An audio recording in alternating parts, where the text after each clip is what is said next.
Alright, 8th graders, let's look at this pull toy that I've been working on. Yesterday I showed you how to set up your chassis, and the main thing that everybody has is they have 4 wheels and they have 2 long drive shafts. So the main thing everybody's working with at this point is 4 wheels and 2 long drive shafts.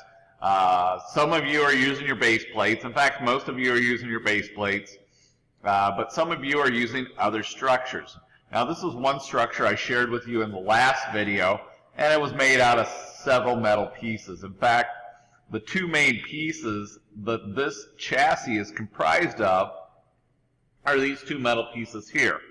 I have this piece of angle, and then I also have this other piece of angle. So this piece of angle has even sides, and this other piece of angle has one longer side than the other.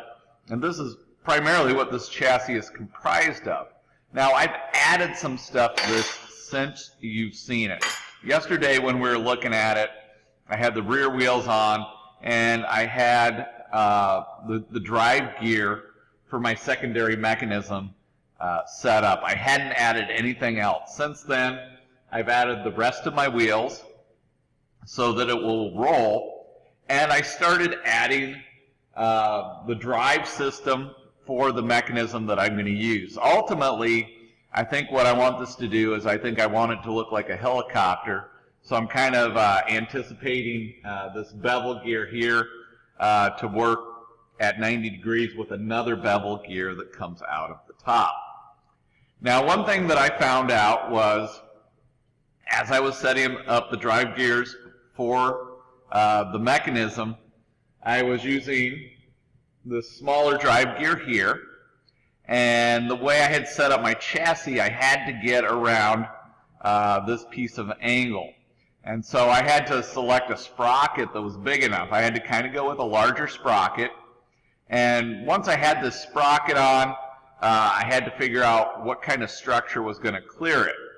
So I started with these U-channel pieces to raise this structure up that is going to have the output for the pull toy. Because if you remember from the description, the pull toys are defined by the action that they create. So I had to build a structure. First it had to hold the sprocket, so I used this U-channel. And then I wanted to put this piece of angle across the top, but I found out that it wasn't going to clear this sprocket here. So this piece of angle wasn't going to clear the sprocket. I had to raise it up a little bit. So the nice thing about these Vex kits is there's a lot of different pieces of metal that you can work with. So I found this kind of star piece here, and all I really used that for was to raise that piece of angle above the sprocket, and I wanted it to be solid. So if you remember from the windmill challenge, we said that we wanted our device to be rigid and stable. And so even though I have only 2 screws, it looks like they'd make a pivot point. I've snugged those up good enough so that this is solid, so that it's going to stay in place. And then what I was trying to do from there was I located a set of bearings. Since this is going to be a single plate that my helicopter blade is going to work off of, I put bearings on both sides so that the drive shaft for the propeller will have a good fitting to come through. So, because we don't want it to be wobbly. If it's too wobbly, then our bevel gear is not going to mesh up good. Now you might be wondering why I have these 2 screws right next to each other. Well, what I was finding as I was placing this in, I really wanted the mechanism, the chopper blade that's going to come out of here, I wanted it to look like it was centered. And so I was basically counting the holes across until I found the middle. And if this would have been an open hole, it would have been too far off to one side. So I just moved a screw over. It still gives me a very stable fitting for that chopper blade. So that's going to come into this bevel gear here. Now, what I need to look out for my next steps, as you can see, this drive shaft that's going to actuate the mechanism that defines the structure. I haven't done a lot of work to this yet. It still needs a set of bearings. Another thing it's going to need is some collars. Even though the sprocket is snug in place, there's still a chance that as I drag it along the ground, it could move around from the resistance. So I'm going to want to place collars that hold it in place.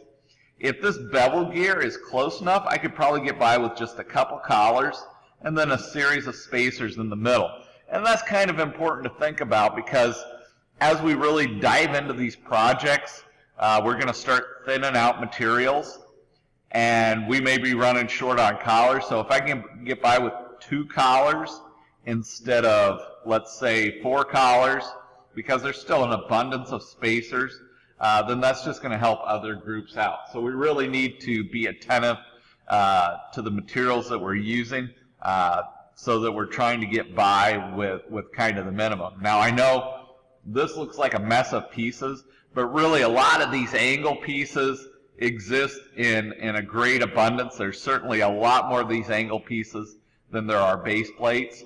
And you might like this open platform a little bit better. If you haven't started yet, you'll find out that with the base plates, it's kind of shielding all over everything, and that you're finding you have to put your drive gears to the outside of the base plate. So something to think about as you're getting into these.